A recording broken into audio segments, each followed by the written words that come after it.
topics covered in this lecture. In this video lecture, you learn how to work with circular references in Excel. In this video tutorial, I shall discuss about circular references. So far, we have discussed about relative references, absolute references, and mixed references. Now, let's discuss about circular references. Circular reference is actually referring a cell that is holding the formula. Let's make the idea of circular reference clear with an example.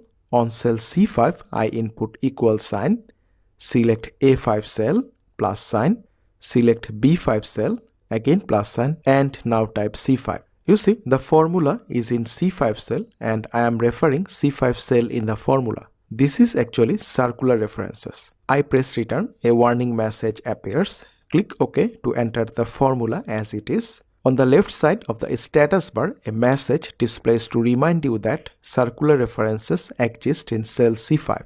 You see, the result is 0 when you use circular references in a cell. Why it is 0 and not another value? The answer is in the Excel Options dialog box. Click File tab, Options. Excel Options dialog box appears. Open the Formulas window. On the upper right of the pane, you see the iterative calculation is not enabled. I enable the iteration calculation and set the maximum iterations to 3. So for 3 times the iteration will happen. Click OK. Click on the formula bar and press return. You see the result is 900. Why 900? The sum of 100 and 200 is 300. If the iterations happen for 3 times, then the result will be 900. Say I change the value of 100 to 300. Press return.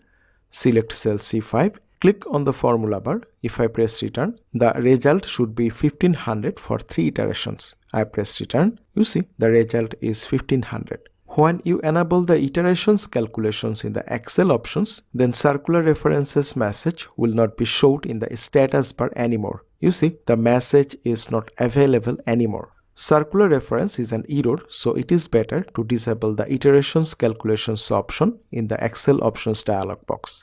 File tab, Options, Formulas, deselect Enable Iterative Calculation option, click OK. You see, Excel is showing again the message to remind you about the existence of circular references in your worksheet. Click OK, again click on the formula bar and press return. So the cell is showing 0 again, and the status bar is showing the existence of the circular references in the worksheet.